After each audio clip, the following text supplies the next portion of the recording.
तो सर जैसे आप न्यूमरोलॉजी में बोलते हो ये साल आपका अच्छा रहेगा, ये साल आपका बिल्कुल। बुरा रहेगा। इंसान की लाइफ में फिर तो कभी स्टेबिलिटी नाम की कोई चीज़ नहीं है।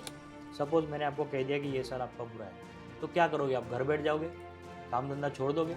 यार ये साल तो बुरा ही है, जाने दे, कुछ नहीं करना है। तो वो सबसे बड़ी मूर्खता होगी। ये कोई क्विक 2 मिनट मैगी नहीं है कि आपने एक रील देख लिया और आपकी लाइफ सुधर जाएगी।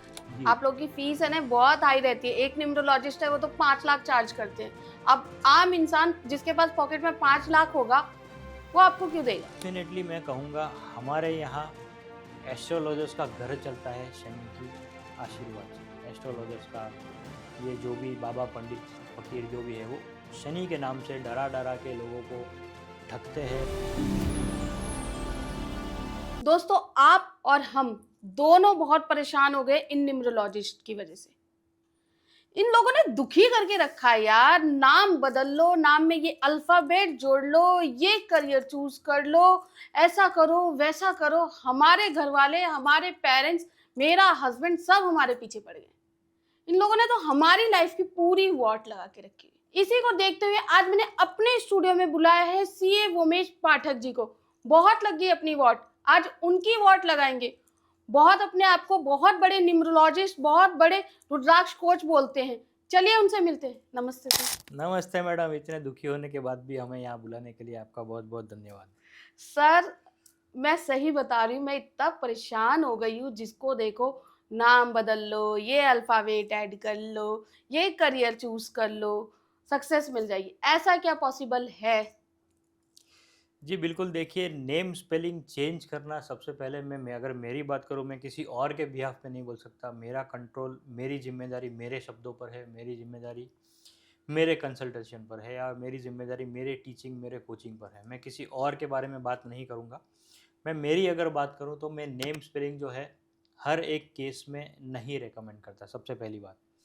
नेम स्पेलिंग सिर्फ़ रिक्वायर्ड है जहाँ पे आपका नेम अलाइनमेंट में नहीं है, जहाँ पे आपका नेम आपके सक्सेस को कहीं न कहीं रोक रहा है, उसी केस में हम नेम स्पेलिंग का चेंज रिकमेंड करते हैं। और सबसे इम्पोर्टेंट चीज़, नेम स्पेलिंग जो है, वो आपकी लाइफ़ का मेक और ब्रेक सिचुएशन हो सकता है, आपकी लाइफ़ का गेम चेंजर हो सकता है।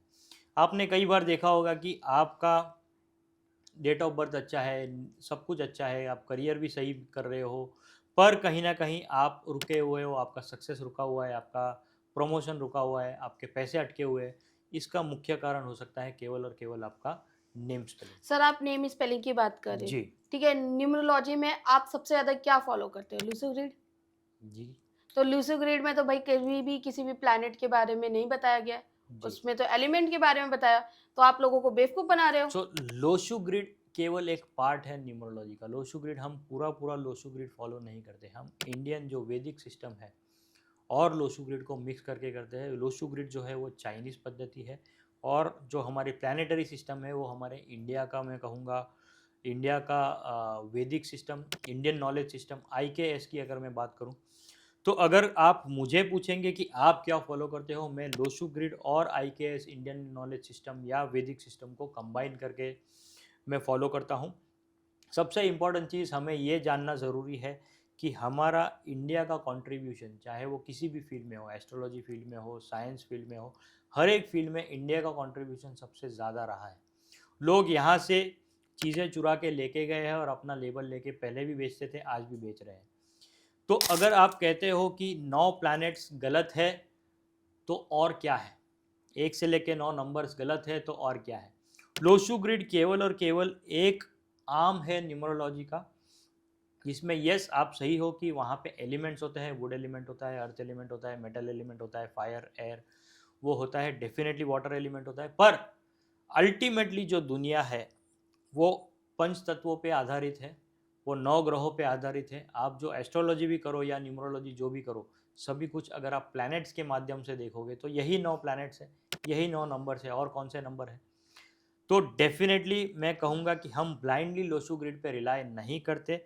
हम हमारे इंडियन नॉलेज सिस्टम को प्राइम लेके चलते हैं, हम हमारे प्लैनेट्स को प्राइम लेके चलते हैं, और हम क्लाइंट्स को रिज़ल्ट देते हैं। तो सर देखिए जैसे मैं जितना जानती हूँ, क्योंकि आपके साथ पॉडकास्ट करने से पहले मैं थोड़ी रिसर्च करके आई हूँ। जी, मेरे खुद के क्वेश्चन भी है, हमारी ऑडियंस के क्वेश्चंस भी है। जी, और खासतौर आज की जनरेशन के क्वेश्चंस भी है। जी जैसे एक नंबर है, आप लोग बोलते हैं एक नंबर सूरज का, 2 नंबर चंद्रमा का, जी 3 नंबर गुरु का, ठीक है? जी बिल्कुल। ये तो कहीं नहीं लिखा ना। तो हाँ, ये मैं कहूँगा ये डिनोशंस है। हम जो कहते हैं कि हमने क्या किया, हमने प्लैनेट्स को स्टडी किया कि सूर्य का एट्रीब्यूट क्या है। तो सूर्य का जो एट्रीब्यूट है वो कहीं ना कहीं नंबर 1 से जुड़ के आता है कि वो राजा है। सूर्य जो है वो ग्रहों का राजा है। सूर्य अपने आप में मैं कहूँगा कि एक लीडरशिप क्वालिटीज़ लाता है, कुछ नया इन्वेंशन लाता है। तो हमने डेट ऑफ बर्थ की स्टडीज़ की, हमने काफ़ी एनालिसिस किया, हमने as in overall as a community बात कर रहा हूँ मैं, मेरी खुद की बात नहीं कर रहा। तो हमने जब एनालिसिस किया तब पता चला कि नंबर 1 के जो एट्रीब्यूट्स है वो सूर्य से मिलते जुलते हैं। सिमिलरली नंबर 2 के जो एट्रीब्यूट्स है वो चंद्रमा से मिलते जुलते हैं। ज्ञान का जो भंडार है वो कहीं ना कहीं गुरु से जुड़ा है, वो नंबर 3 से जुड़ा है। और ये जो सारी एनालिसिस हमने की उसके बेसिस पे ये डिनोशन ऑफ नंबर्स है कि नंबर 1 सूर्य से मेल खाता है, नंबर 2 चंद्रमा से मेल खाता है। तो उस तरह से जो है हमने कोरिलेट किया है। हम ऐसा कभी नहीं, मैंने तो कभी ऐसा नहीं कहा कि नंबर 1 सूर्य का ही है। हमने क्या किया है, हमने कोरिलेट किया है कि ये प्लैनेट इस नंबर से कोरिलेट करता है। और आप देख लीजिए जितने भी नंबर 1 से रूल्ड इंसान हैं, चाहे वो मुकेश अंबानी हो, उनके फादर धीरूभाई अंबानी हो, रतन टाटा हो, ये सारे 1 नंबर से रूल होते हैं। लता मंगेशकर है, छत्रपति शिवाजी महाराज, ये सारे नंबर 1 से रूल होते हैं। अब क्या इनमें लीडरशिप क्वालिटीज़ है? डेफिनेटली है। क्या ये अपने फील्ड में पायोनियर्स है? डेफिनेटली है। तो आप देखिए ये सारे एट्रीब्यूट्स कहीं ना कहीं मैच हो रहे हैं। तो जैसे 2 नंबर, मैंने आपका ही कोई वीडियो देखा था, उसमें 2 नंबर आपने शाहरुख खान के बारे में बताया जी था, ठीक है? बिल्कुल। तो शाहरुख खान क्या मैच कर रहे हैं चंद्रमा से जी रिलेटेड? बिल्कुल, शाहरुख खान देखिए एक एक इमोशनल एक्टर है। शाहरुख खान स्क्रीन पे जब इमोशन लाते हैं तो सारी लड़कियों का दिल पिघल जाता है, राइट। दूसरा 2 नंबर की अगर आप बात करो तो अमिताभ बच्चन 11 नंबर से रूल होते हैं, तभी ड्राइवर नंबर 2 है। और 11 नंबर के लिए मैं हमेशा कहता हूँ कि ये इंसान ड्रीमर होता है, डूअर हो सकता है, प्रोवाइडेड उन्हें किसी का सपोर्ट मिले। अब अमिताभ बच्चन को सबसे बड़ा सपोर्ट रहा है उनके बाबूजी का, हरिवंश राय बच्चन का। आज भी अमिताभ बच्चन कहीं जाते हैं तो उन्हें ऐसा नहीं कहते हैं कि सर वो डायलॉग बोल के बताओ कि रिश्ते में तो हम तुम्हारे बाप है। हम जहाँ से खड़े होते हैं लाइन वहीं से शुरू होती है। उनको कभी उनके डायलॉग किसी ने नहीं पूछे। उनसे लोग हमेशा कहते हैं सर मधुशाला सुनाइए। वो मधुशाला किनकी है? उनके पिताजी की है। तो ये सारे एट्रीब्यूट्स आप देखिए मैच होते हैं। सर एक्चुअली मैंने, आप लोग कहते हो कि जिसकी डेट ऑफ बर्थ में 6 नंबर होगा, जी। उनका रिलेशनशिप बहुत अच्छा होगा, हम्म। ठीक है? लेकिन आप हमारी बॉलीवुड ही उठा के देख लीजिए, जी ऑब्वियस सी बात है आधे की लोगों में 6 है, बट उनके फिर भी डाइवोर्स होते हैं। जी। अब यहाँ पे जो है ये केवल मैं एट्रीब्यूट की बात करूँगा कि 6 नंबर में रिलेशनशिप अच्छा होता है। पर आपको ओवरऑल चार्ट देखना है। आप सिर्फ 6 नंबर पकड़ के नहीं बैठ सकते। अब ए आर रहमान ले लीजिए, 6-3 का कॉम्बिनेशन है। 6 और 3 आपस में एंटी कॉम्बिनेशन है, तो उनका 19 साल बाद भी डिवोर्स हुआ, राइट। सेम एग्जांपल यो यो हनी सिंह ले लीजिए, सेम 6-3 का कॉम्बिनेशन, रिलेशनशिप में उनका इशू हुआ। तो आपको सिर्फ 6 नंबर पकड़ के नहीं चलना है। हमारा प्रॉब्लम ये है, या आप सभी लोगों का प्रॉब्लम ये है कि आप इंस्टाग्राम की दुनिया से बाहर नहीं आते हो। आपको एक तो न्यूमरोलॉजी सीखनी है नहीं, आपको न्यूमरोलॉजी समझनी है नहीं। आप कोई एक रील देख लेते हो कि 6 नंबर के पास पैसा ही आएगा, पैसा आएगा, फिर वहीं पे लोगों को ट्रोल करना शुरू कर देते हो कि पैसा तो है नहीं, पैसा तो है नहीं। तो भैया प्रॉब्लम तेरे में है, प्रॉब्लम 6 नंबर में नहीं है। तो आपको जो है एक चीज़ समझनी है कि 6 नंबर का एट्रीब्यूट क्या है। अगर वो होने के बावजूद आपके पास रिलेशनशिप नहीं है या आपके पास पैसा नहीं है, तो आपको कहीं ना कहीं इंट्रोस्पेक्शन की ज़रूरत है कि और क्या प्रॉब्लम हो सकता है। क्या मेरा ड्राइवर कंडक्टर कॉम्बिनेशन एंटी है? क्या मेरा नेम स्पेलिंग गड़बड़ है? क्या मैं किसी गलत प्रोफेशन में हूँ? क्या मैं किसी गलत इंसान के साथ हूँ? या क्या मैं मेरे पार्टनर का और मेरा कंपेटेबिलिटी है या नहीं। सो बहुत सारे फैक्टर्स होते हैं। अब प्रॉब्लम ये है कि आप लोग एक रील पकड़ के बैठ जाते हो और उसे पकड़ के बोलते हो ऐसा तो है ही नहीं, ऐसा तो है ही नहीं। ओवरऑल जब आप एनालिसिस करोगे तब जाके आपको रिजल्ट मिलेगा। ये कोई क्विक 2 मिनट मैगी नहीं है कि आपने एक रील देख लिया और आपकी लाइफ सुधर जाएगी। जैसा कि आप बोल रहे हो कि एक रील पकड़े हुए बैठ जाते हो, तो आप लोग भी क्या करते हो? आप लोग भी क्या करते हो, 1 से 9 तक का प्रेडिक्शन बताया, आपके पास कोई कंसल्टेशन के लिए गया, फिर जब दोबारा ही वही देखना है तो हम आपके पास क्यों जाए? मेरा रिकॉर्ड रहा है मैडम, मेरे पास कोई रिपीट क्लाइंट नहीं आता। एक बार क्लाइंट आ जाए, मुझे रिपीट क्लाइंट चाहिए ही नहीं। अगर कोई रिपीट क्लाइंट आ गया इट मीन्स वो मेरा फेलियर है। एक बार मैंने कंसल्टेशन दे दी, वो कंसल्टेशन उसकी लाइफ लॉन्ग उसके साथ रहेगी। यस डेफिनेटली आगे चल के उसको कोई और गाइडेंस चाहिए, कुछ और सपोर्ट चाहिए, कोई नया वेंचर स्टार्ट करना है तो बात अलग है। पर सेम प्रॉब्लम को लेके वो इंसान आज तक मेरे 6-7 साल के करियर में एक भी इंसान वापस नहीं आया कि ये मेरा प्रॉब्लम आपने बताया था ये सॉल्व हो जाएगा, अब तक नहीं हुआ, एक इंसान नहीं आया। तो मैं कहूँगा नंबर्स तो वही रहेंगे 1 से लेकर 9। तो हम कोई जादू की छड़ी तो आपको देंगे नहीं। हम आपको सिर्फ क्या करेंगे, आपको गाइड करेंगे, आपको नेविगेशन टूल देंगे, आपको नेविगेशन पाथ देंगे, आपको गूगल मैप दे देंगे कि भैया ये आपका डायरेक्शन है, आपको आप ये बजे इतने टाइम पे निकलोगे तो आप इतने घंटे में यहाँ पहुँचोगे। हमारा काम केवल आपको डायरेक्शन देना है, केवल आपको नेविगेशन टूल देना है। अगर आप उस नेविगेशन टूल पे चलोगे, अगर आप उस गूगल मैप को फॉलो करोगे, तो आप आपके डेस्टिनेशन पे सही टाइम से पहुँच जाते हो। अब प्रॉब्लम क्या है, मैंने आपको रास्ता बताया 1.5 घंटे का, आप 10 मिनट बाद आपको कोई और मिल गया, तो उसने आपका दिमाग घुमा दिया, उसने आपने कोई और रील देख ली। मैं वापस रील बोल रहा हूँ क्योंकि आजकल आप सारों की दुनिया जो है वो इंस्टाग्राम से सीमित है। तो इसलिए आपने किसी और को देख लिया, उसने कुछ और कह दिया, तो अब आप उसके डायरेक्शन में चले गए। सर किसी ने कुछ नहीं कहा होता है, जी। आप लोग की फीस है ना बहुत हाई रहती है। एक न्यूमरोलॉजिस्ट है वो तो 5 लाख चार्ज करते हैं। अब आम इंसान जिसके पास पॉकेट में 5 लाख होगा वो आपको क्यों देगा? मैं देखिए, जानती हूँ कि आपकी फीस उतनी नहीं है। जी बिल्कुल। आई थिंक लोगों की 11,000 फीस है, 5100 फीस है, 21,000 फीस है, 31,000 फीस है, लेकिन कई लोग ऐसे हैं जिनकी 5-5 लाख फीस है, तो वो कहाँ से देंगे लोग? देखिए, जिनको 5 लाख वाली फीस अफोर्डेबल होगी वो 5 लाख वाले के पास जाएंगे, जिनको 51,000 की फीस बताना affordable वही है होगी। 1 से 9। देखिए, बताना कैसा है, अब आपकी सपोज तबीयत खराब हो गई, तो आपके पास ऑप्शन है, आप अपने नीचे वाले जो लोकल डॉक्टर है जो आपको 1 नंबर 2 नंबर 3 नंबर लाल पीली सफ़ेद गोली देंगे, आप उससे भी ठीक हो सकते हो। या तो आप किसी सुपर स्पेशलिस्ट एमडी डॉक्टर के पास जाके पूरा एनालिसिस करवा के पूरा रिपोर्ट वगैरह निकाल के आप उस मेडिसिन से आप उस बीमारी को जड़ से निकाल सकते हो। एक फील्ड हो गई एलोपैथी, दूसरी फील्ड हो गई आयुर्वेदिक, तीसरी फील्ड हो गई होम्योपैथी। अब आपके ऊपर है आपको किस डॉक्टर के पास जाना है। सबका गोल सेम है कि प्रॉब्लम से सॉल्यूशन। अब आप किसके पास जाते हो आपका पर्सनल चॉइस है। हम तो कभी किसी को बोलते नहीं कि भैया हमारा फीस ज़्यादा है या कम है, या वो कम ज़्यादा सामने वाले को लगना है। सबको अपना अपना वर्थ पता है, मुझे मेरा वर्थ पता है। मैं 5 लाख वाले पे कमेंट नहीं करूँगा, मैं 1100 वाले पे कमेंट नहीं करूँगा। मुझे मेरा वर्थ पता है कि मेरे टाइम का, मेरे नॉलेज का, मेरे एक्सपीरियंस का फीस इतना है and this is what I deserve. और वो मैं इतने हक से तभी मांग सकता हूँ जब मैं किसी को रिजल्ट देता हूँ। तो 5 लाख वाले में क्या चमत्कार है मुझे नहीं पता, मैंने किसी की 5 लाख की फ़ीस मैंने तो नहीं दी। मुझे जो फ़ीस देते हैं उनको रिज़ल्ट मिलता है तभी लोग फ़ीस देते हैं। ऐसा कोई अंधा तो है नहीं कि ऐसे ही आके अपने 25,000 51,000 जो भी फ़ीस उसको देनी है वो दे देगा आँख बंद करके। आजकल लोग बड़ा ही मैं कहूँगा सोच समझ के पैसा खर्च करते हैं, कोई भी आँख बंद करके पैसा खर्च नहीं करता है। तो जो पैसा खर्च करता है उसे उसका वर्थ पता है, उसे उसकी लाइफ का वर्थ पता है कि मेरी लाइफ का वर्थ डेफिनेटली इससे ज़्यादा है, इसलिए मैं इतना तो स्पेंड कर ही सकता हूँ। अगर लोगों को रिजल्ट चाहिए, nothing comes free in life. अगर आपको रिजल्ट चाहिए डेफिनेटली आपको कुछ ना कुछ रिजल्ट के लिए करना पड़ेगा। और ये साइंस ऐसा है, ये आपको आपका स्वॉट एनालिसिस कराता है, आपको आपकी स्ट्रेंथ से मिलाता है। कई बार प्रॉब्लम लोगों में ये होता है कि वो गलत फील्ड में मेहनत करते हैं, जबकि उनका फील्ड वो होता ही नहीं है। तो ये फील्ड आपको आपकी असली पहचान, आपकी असली स्ट्रेंथ से पहचान कराता है। सर लोगों के ड्रीम कुछ मायने नहीं रखते। देखिए, ड्रीम, प्रॉब्लम ये है कि ड्रीम आपके कब्र तक या ड्रीम आपके स्मशान घाट तक जाते हैं। मुझे जब मैं कहीं कॉन्फ्रेंस में था तो किसी ने पूछा कि दुनिया के सबसे महंगी ज़मीन कहाँ है। तो किसी ने कहा बॉम्बे में है, किसी ने कहा लंदन में है, किसी ने कहा पेरिस में है। तो जो सबसे मैं कहूँगा यूनिक आंसर वहाँ पे जो मुझे मिला वो है सबसे महंगी जगह जो है वो स्मशान घाट है। अगर हिंदू की बात करूँ या मुस्लिम की बात करूँ तो कब्र है। स्मशान घाट वो ऐसी जगह है जहाँ पे लोगों के करोड़ों के सपने जल जाते हैं या तो दफन हो जाते हैं। क्यों?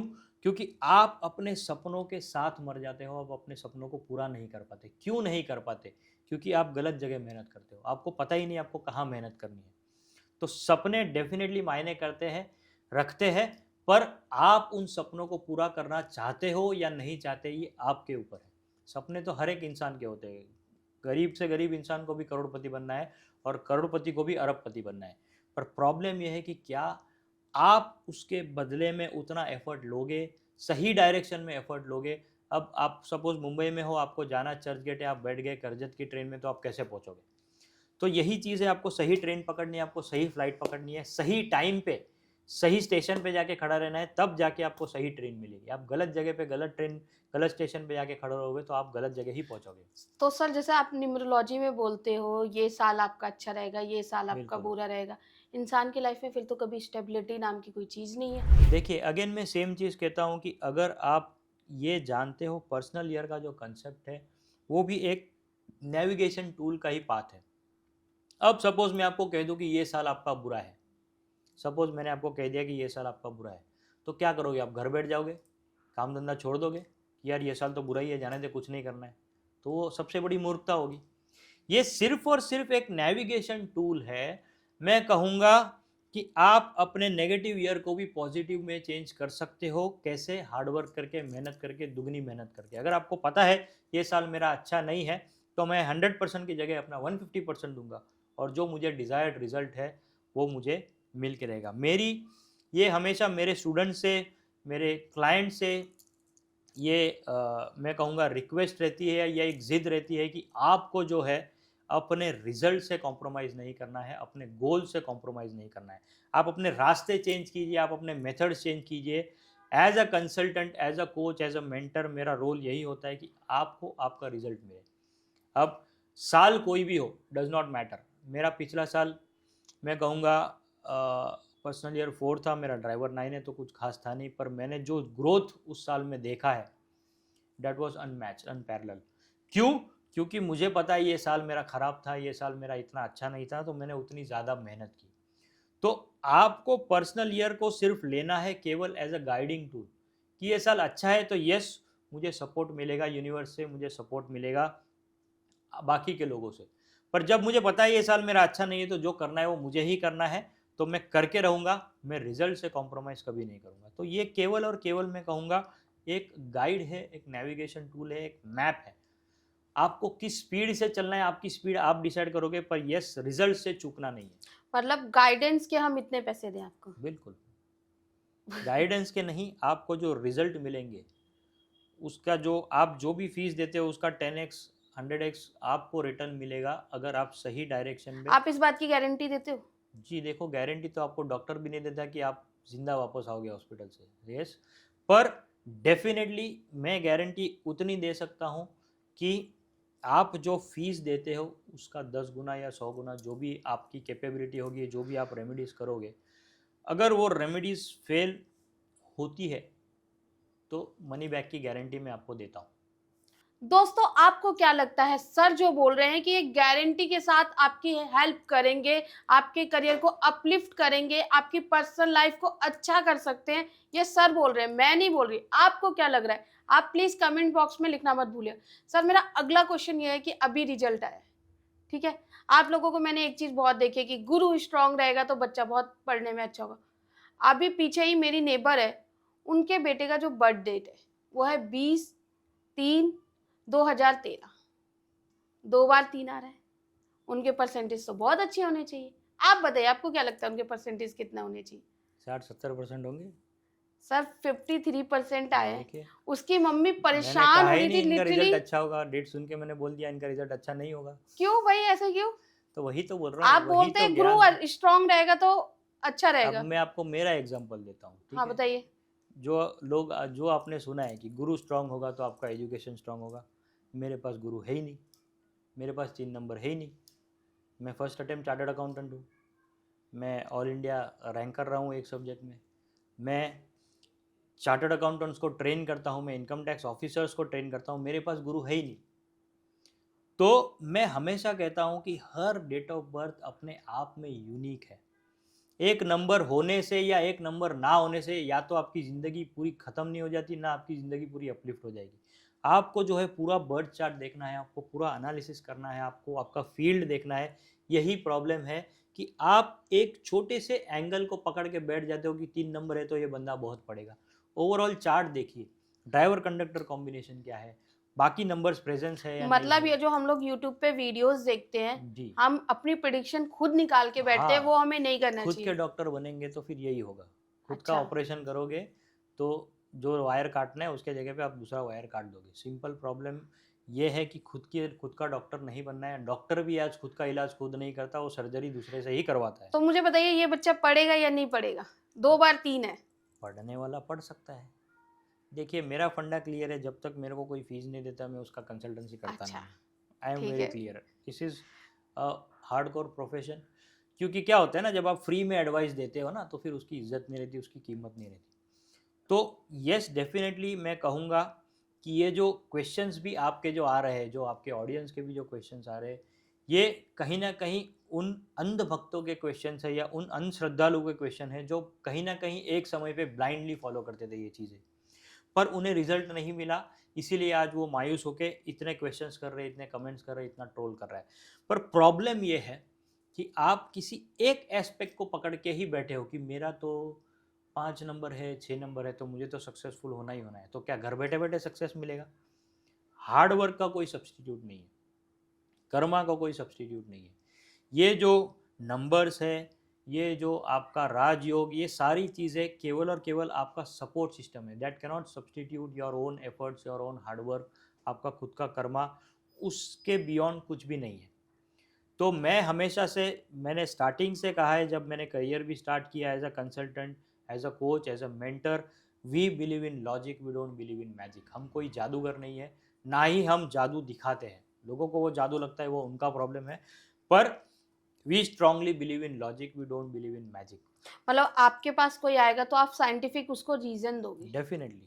ठीक है? और ये जो बिल्कुल आप बोल रहे हो अपना बर्थ चार्ट देख के, ये जो बताते हैं यूट्यूब के वीडियोज़ बिल्कुल में कि डबल 3 है, 3 से 3 7 है, तो आप आईएएस बन जाओगे, आईपीएस बन जाओगे। ये सब कुछ नहीं, पूरा बर्थ चार्ट देखना पड़ता है। बिल्कुल, पूरा बर्थ चार्ट देखना है, नेम स्पेलिंग देखना है, उस बच्चे को करना है या नहीं करना है वो भी देखना है। अब कई बार ये होता है कि उसके पास 3-7 है तो उसको आईएएस ऑफिसर बना दो, पर उसको क्रिकेटर बनना है। आप वो भी तो देखो उस बच्चे की इच्छा क्या है। केवल नंबर देख के आप उसका भविष्य क्यों डिसाइड करोगे? भविष्य जो है, मेरे पास अगर कोई आता है बच्चा कि करियर काउंसलिंग के लिए, करियर गाइडेंस के लिए, मैं बर्थ चार्ट बाद में देखता हूँ, पहले मैं उसको पूछता हूँ, बोल बोल बेटा तुझे क्या करना है? और मैं इंश्योर करता हूँ या मैं वो कोशिश करता हूँ कि उसको जो करना है, क्योंकि वो उसका इंट्यूशन है, वो उसका स्ट्रांग, मैं कहूँगा सबकॉन्शियस कहता है कि मुझे ये बनना है। तो अगर एज अ कंसल्टेंट मैं उसको सपोर्ट करूँ कि उसको जो करना है उसमें मैं उसकी हेल्प करूँ, तो उससे बेटर रिजल्ट उसको कोई नहीं दे सकता। सर एक रेदर चीज़ देन ऐसा कि मुझे क्रिकेटर बनना है पर मैं बोलूँ नहीं क्रिकेटर नहीं तो आईएएस ऑफिसर बन जाए, जो कि कंप्लीटली विपरीत है उसके माइंडसेट से। अच्छा सर, एक बात और, एक लोगों में मैंने अक्सर क्या देखा है, लोगों में बहुत गलतफ़हमी है कि अगर गलतफ़हमी है क्या? आप जैसे लोगों ने ही उस उन लोगों में डाला है कि भाई डबल 8 है या 8 है, तो आपकी लाइफ़ में बहुत स्ट्रगल होगा। लेकिन मैंने तो बहुत से लोग ऐसे भी देखे हैं जिनकी लाइफ़ में नहीं है। मैं आपको 2 नाम देता हूँ 8 नंबर, नरेंद्र मोदी और सौरव गांगुली। दोनों 8 नंबर से रूलते हैं। आज तो दोनों अपने-अपने लाइफ में, अपने-अपने करियर में तो जो लोग सक्सेसफुल है। शनि के नाम पे डराते हैं, 8 नंबर के नाम पे डराते हैं, वो फिर बेकार सो कर रहे हैं। डेफ़िनेटली मैं कहूँगा हमारे यहाँ एस्ट्रोलॉजर्स का घर चलता है शनि की आशीर्वाद से। एस्ट्रोलॉजर्स का ये जो भी बाबा, पंडित, फ़कीर जो भी है वो शनि के नाम से डरा-डरा के लोगों को ठगते हैं, लोगों की मैं कहूँगा लोगों को मैं कहूँगा पैसे ऐंठते हैं या जो भी हो उनकी फ़ितरत होगी। शनि की साढ़े साती है, शनि की महादशा है। तो यस, शनि को हमें साइंटिफिकली अगर हम देखें तो शनि एक बहुत बड़ा प्लैनेट है। प्लैनेटरी सिस्टम की अगर मैं बात करूँ, सूर्य से दूर है। सूर्य से सबसे दूर कोई प्लैनेट यदि कोई है तो वो शनि है। सो डेफिनेटली अगर कोई शनि से रूल होता है, और क्योंकि बड़ा प्लैनेट है तो साइज़ में बड़ा है तो स्पीड उसका और डेफिनेटली स्लो हो जाएगा। साइंटिफिकली अगर मैं कनेक्ट करूँ तो डेफिनेटली शनि की वजह से आपका रिजल्ट स्लो हो सकता है। अगेन सेम चीज़ है, नेविगेशन टूल की बात है। अगर आपको पता है आप शनि से रूल होते हो तो आप मेहनत ज़्यादा कीजिए। शनि महाराज को मैंने आज तक, आप मेरे एक भी वीडियो निकाल के देख लो, मैंने कभी शनि को नेगेटिवली नहीं देखा। मैं हमेशा कहता हूँ कि शनि महाराज कर्म फल दाता है। आप जैसा कर्म करोगे वैसा फल आपको मिलेगा। तो अगर आप अच्छा कर्म करोगे, अगर आप मेहनत करोगे तो डेफिनेटली शनि महाराज एक जज है, वो न्याय देंगे आपको। थोड़ा देर से ही सही, देर आए दुरुस्त आए, भगवान के घर देर है अंधेर नहीं। तो डेफिनेटली आपको रिजल्ट्स मिलेंगे। तो शनि के नाम से कभी भी किसी को भी डरने की ज़रूरत नहीं। मैं कहूँगा शनि महाराज आपका फाइनेंशियल मैनेजमेंट का प्लैनेट है। अगर किसी का शनि मजबूत नहीं है तो आपके पास पैसा होने के बावजूद आप गरीब रहोगे, आपके पास पैसा आएगा, उसके पहले पैसे निकलने का प्रबंध हो गया रहेगा। तो शनि हमेशा, मैं कहूँगा सभी के लाइफ में शनि स्ट्रांग होना चाहिए, तब जाके आपको पैसा आके भी आपकी बरकत रहेगी, तब जाके आपका पैसा ग्रो करेगा।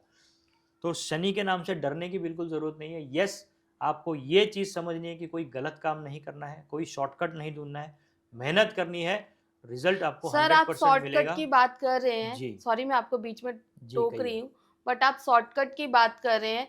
अभी मेरे एक फ्रेंड है, जी, वो अपना एक एजुकेशन का एक ऐप लेकर आने वाले हैं, जी, ठीक है।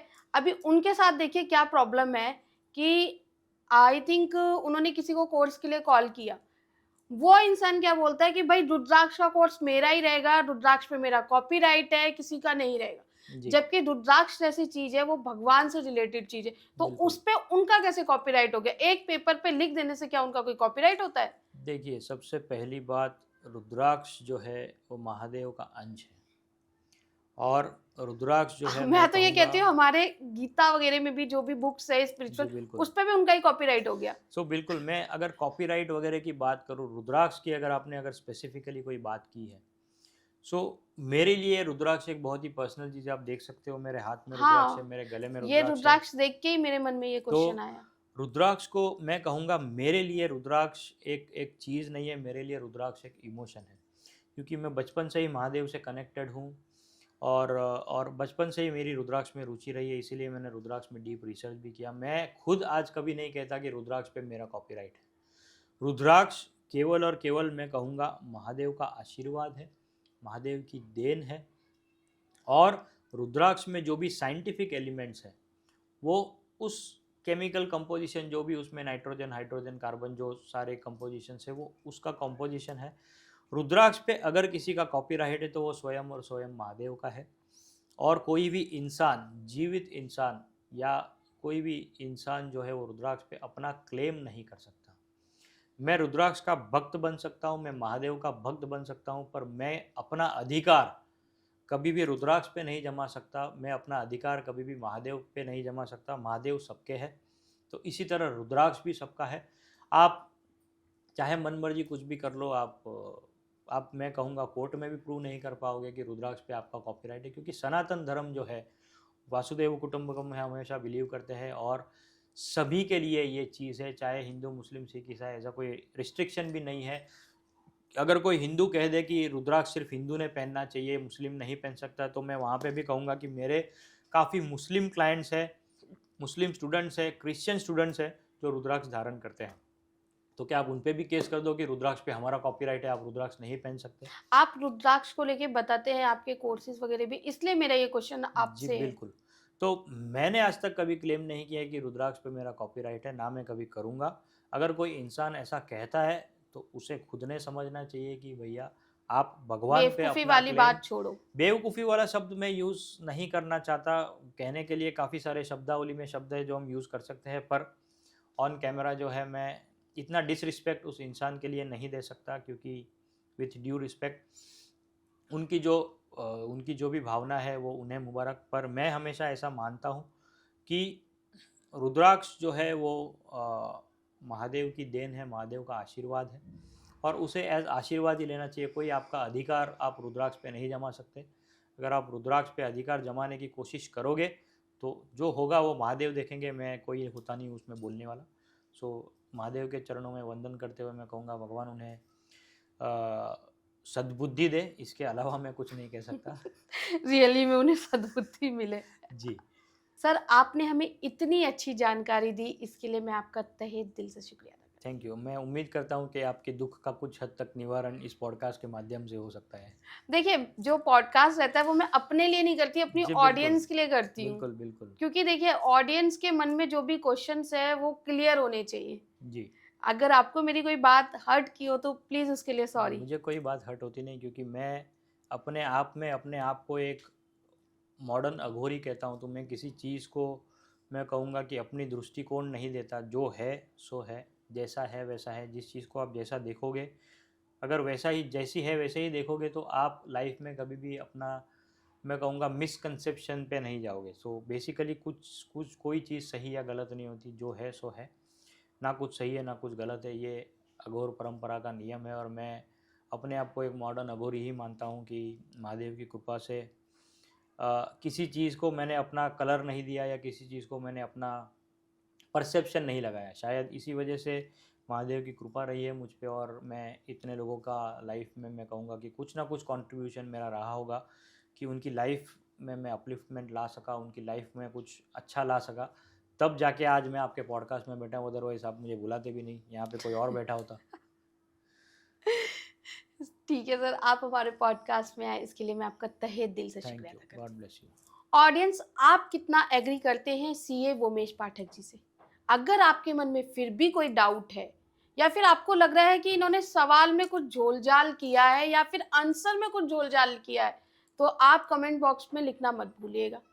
अगर आपको लग रहा है कि भाई आपको इनसे पर्सनल कंसल्टेशन लेनी है, तो इनकी पूरी कॉन्टैक्ट डिटेल आपको हमारे डिस्क्रिप्शन बॉक्स में मिल जाएगी।